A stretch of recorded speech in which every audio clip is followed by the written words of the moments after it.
Ce programme vous est proposé par Sansa Studio en partenariat avec Skywood, la solution innovante et durable.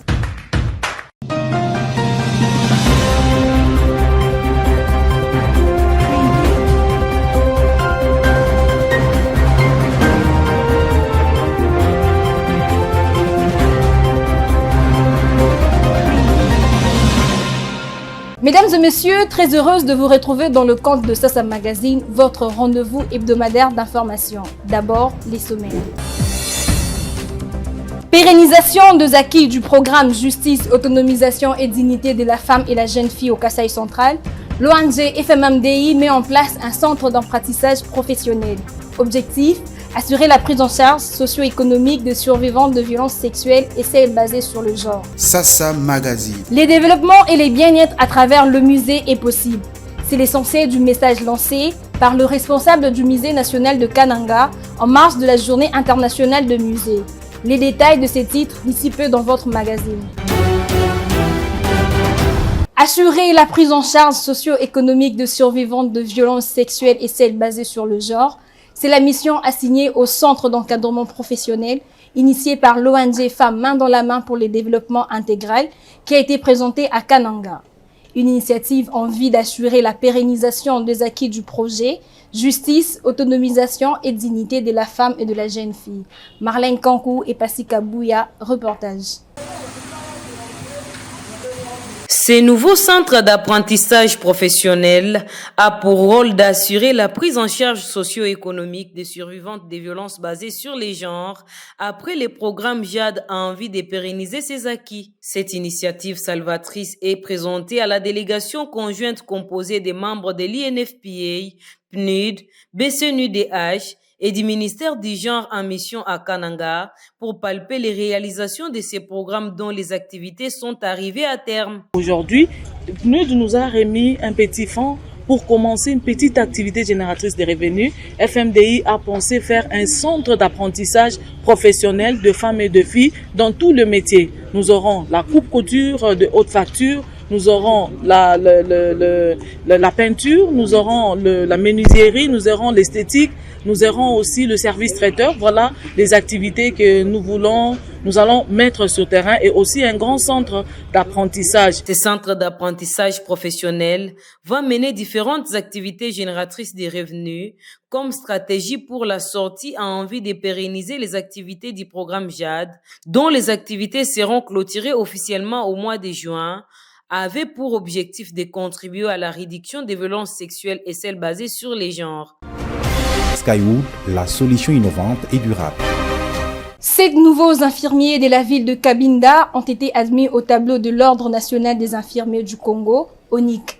Précision donnée à l'occasion de la Journée mondiale des infirmiers, célébrée le 12 mai de chaque année.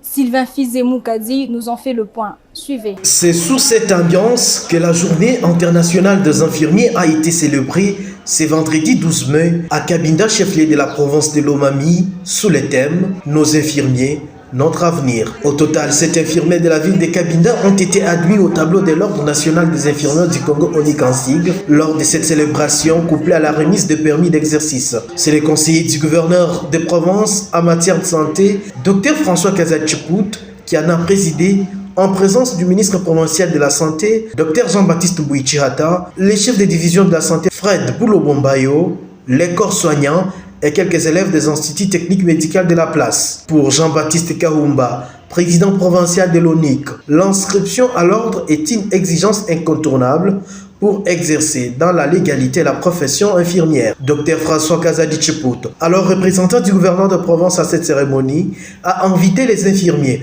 au respect de la loi et de la déontologie professionnelle. C'est ici l'occasion pour moi d'appeler toutes les infirmières et tous les infirmiers de la province de Lomami de s'inscrire au tableau de l'ONIC afin d'exercer leur métier en toute légalité. Ici est de signaler que cette manifestation a eu pour cadre l'enceinte du centre des jeunes de Cabinda. Remise au courant de la semaine qui s'achève de l'école primaire Moussangelou, construite dans la localité de Moulombodi, dans l'interland de la ville de Kananga au Kasaï central par l'UNICEF.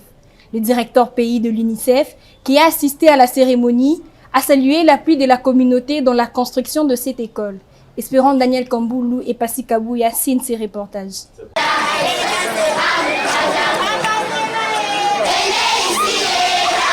L'école primaire Moussangelou, qui fonctionne dans cette localité depuis 48 ans, n'avait pas d'infrastructure viable. Cette situation a été empirée à son occupation par les forces loyalistes durant le conflit Kamouina-Sapou. Elle vient d'être construite avec la communauté par UNICEF sous contrôle technique de SDC. Satisfaction totale des élèves bénéficiaires qui remercient UNICEF pour son acte de bienséance. Des fois, on ne pouvait pas étudier quand il y a plu.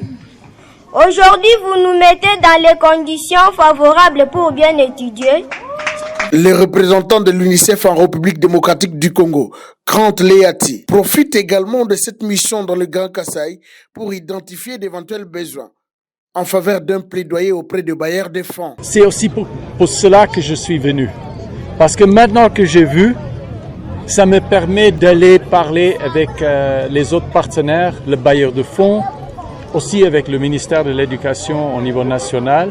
Donc, ça va nous aider pour donner les éléments et les arguments pour mobiliser davantage de financement. La ministre provinciale de l'Éducation qui a représenté les gouverneurs à cette cérémonie a remercié UNICEF pour son accompagnement. J'invite Madame la directrice de l'EP Moussangelou au sens de responsabilité et à l'utilisation rationnelle de ces nouveaux bâtiments que nous allons réceptionner tout à l'heure. Mes très chers élèves, cette école vous appartient. Je vous demande de protéger les murs de ces bâtiments qui font la fierté de notre milieu scolaire, comme l'a si bien dit Madame, votre directrice. Quelques fournitures de bureaux ont été aussi remis aux écoliers. Enseignement supérieur et universitaire, une centaine de lauréats en sciences de l'information de l'université de Kinshasa a reçu de brevets décernés par Noël Tchani Mwadianvita.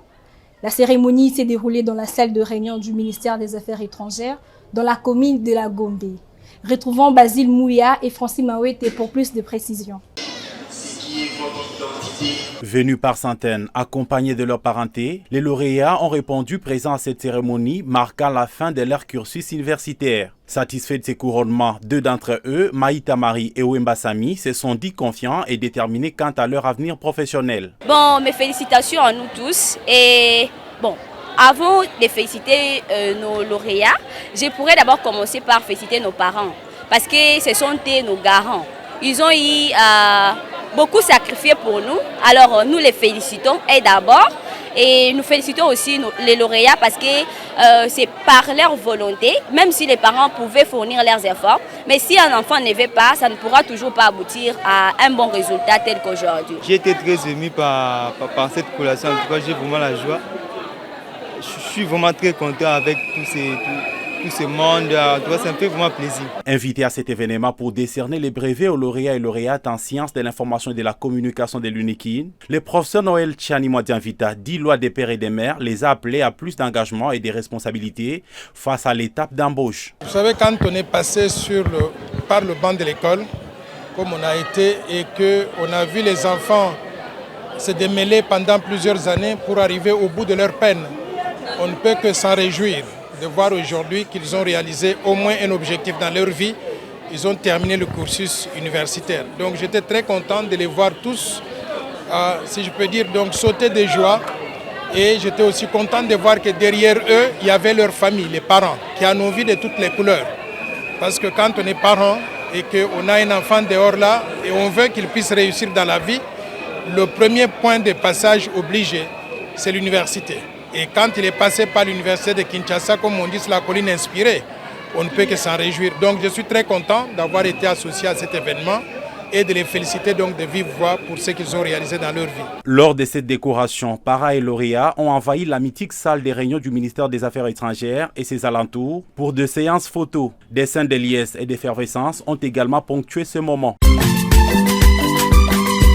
Yelelelelelele mae Kongo mboka ya bakoko oza na rendez-vous ya malonga kobukana te Aoujin nde mokonzi ya bamoto na Congo mobimba pour vous assurer le confort et la sécurité mwana Congo Tatouewa Aoujin ayeli bino ba marque nyonso ya bamoto lokola 110 bar et rider na consommation na ye ya muke 125 bar 02 bulle 125 bar 22 Taurus 150 bar BE 150 bar BX 150 bar 26 36 Ares, HJ200/3J, HJ200/16 Evo. Na service na ye après-vente ya Mobange. Aoudjin dispose des points de vente à travers toute la République démocratique du Congo. Aoudjin, moto Yangolo. Aoudjin, moto sans consommation avec turbo pour refroidir son moteur. Aoudjin, c'est le luxe, l'efficacité, l'endurance et la rapidité à votre portée. Aoudjin, Mokonzi ya Masolo na Congo Mobimbae. Le gouverneur du Kasaï oriental a effectué au cours de la semaine qui s'achève une visite d'inspection des infrastructures routières et électriques dans la ville de Mbuji-Mayi. Patrick Mathias Kabeya Machabidi était accompagné au cours de cette ronde du président de l'Assemblée provinciale. Retour sur cette visite dans ses reportages. Après la descente de Chibombo, en début de semaine, le gouverneur Patrick Mathias Kabeya Machabidi était sur terrain ce mercredi 17 mai, accompagné du président de l'Assemblée provinciale, Athanase Kalala Kabongo. L'objectif, apprécier les travaux d'entretien routier effectués par l'Office de route avec l'appui financier de la province de Lukalaba à Benampunga. Le cortège du gouverneur s'est limité à la frontière entre le Kasaï oriental et la province voisine de Lomami. Cette énième descente traduit la volonté et le souci majeur qu'a les chefs de l'exécutif de pallier à la question de l'impraticabilité de cette route utile et même indispensable pour le Kasaï oriental. Il faut noter qu'il y a quelques jours passés, la ville de Mbuji-Mayi n'était pas ravitaillée en certains produits nécessaires, notamment les produits pétroliers, suite à la dégradation de la route rendant pénible le trafic. Une situation qui n'avait pas laissé l'autorité provinciale indifférente, d'où la nécessité de la mission diligentée par le gouvernement provincial sur le tronçon Mbuji-Mayi-Mweneditu. La circulation rétablie. À ces jours, les camions-citernes de sociétés pétrolières sont visibles sur cet axe. Après la visite de travaux routiers sur la RN1, le gouverneur ainsi que le président de l'Assemblée ont pris la direction de Chipuka sur les sites où s'effectuent les travaux de construction de la centrale photovoltaïque d'une capacité de 10 MW. Il faut dire qu'à ces jours, plus de 10 000 panneaux solaires sont déjà fixés. Quelques membres du gouvernement provincial, les membres du cabinet du gouverneur, l'office de route, la CGT, étaient présents dans la suite de l'autorité provinciale. Les journalistes congolais sont-ils pour la plupart influencés dans leur prise de position par de politiques? Pour le ministre congolais de Communication et de Médias, les journalistes devraient faire le choix entre s'abstenir d'étaler leurs opinions partisanes sur la place publique pour offrir des débats de qualité ou quitter carrément le métier. Suivez ici le ministre Patrick Mouyaya. Les journalistes devraient, même si vous avez des opinions politiques, s'abstenir de les étaler. Auquel cas aller dans les partis politiques, porter les chemises de vos leaders respectifs et quitter le métier. Parce qu'en restant dans les métiers, vous amenez le poison qui va entacher votre objectivité. Ceux qui vous consomment, c'est pas nous, les politiques qui sommes avec vous sur le plateau, c'est les peuples. Dans le peuple, il y a toujours une majorité silencieuse qui fait la différence le plus souvent. Et donc, il est important que ces rappels puissent être faits. Le travail que nous faisons en termes de salubrité médiatique, c'est un travail qui doit concerner à la fois le contenant et les contenus, parce qu'il faut aussi améliorer la qualité de nos programmes. Mais moi, je considère que tout ça, c'est des défis qui s'imposent à nous. Et la grandeur, la mienne, qui serait pas une grandeur sans la vôtre, ne laissera véritablement que si nous arrivons à taper du poing là où ça fait mal et à esquisser des solutions pour nous permettre d'avancer. Skywood, la solution innovante et durable. Terminons votre magazine par la culture. Musée, durabilité et bien-être, c'est sous ces thèmes que le monde entier a commémoré cette année la Journée internationale de musée, célébrée chaque 18 mai. En marge de cette journée, le responsable du Musée national de Kananga plaide pour la valorisation de cette institution capable de contribuer à la formation et au développement. Reportage David Saver-Mikobi. Saisissant l'opportunité qu'offre le thème international retenu à savoir le musée, durabilité et bien-être, le directeur du Musée national de Kananga, Innocent Daniel Lusamba, rappelle que cette institution qui conserve des collections est à même de contribuer au développement de l'homme. Le musée a tout ce qu'il faut pour que l'homme puisse se retrouver, puisse vraiment aller de l'avant. Donc le développement commence avec le musée. Pourquoi? Parce que le musée a tous les moyens par rapport à ses activités. Les activités du musée. Il y a les expositions, il y a l'éducation. En dépit des spécificités dont elle dispose, certaines difficultés empêchent à cette institution au niveau provincial d'accomplir convenablement ses missions. D'où son appel à l'appui pour la vulgarisation et l'amélioration des conditions. Jusque-là, on manque un cadre approprié. Vous voyez l'environnement où nous sommes. Vraiment, ce n'est pas approprié. Nous sommes en train de chercher vraiment une main forte qui peut nous aider pour qu'un musée moderne soit construit à Kananga. Les événements passent, mais le musée en conserve les témoignages. Il faut passer par les témoignages pour pouvoir mieux raisonner. Le musée est une banque de données. Le musée est un cadre de réflexion. Le musée est un cadre d'inspiration. Dans les soucis de vendre son image et faire connaître ses collections, le Musée national de Kananga a organisé en marge de cette commémoration des journées portes ouvertes du 18 au 20 mai. Merci d'avoir été 2 millions à nous suivre. Restez fidèles à ces directs et tous nos médias partenaires. L'info continue sur notre site internet www.sasastudio.net.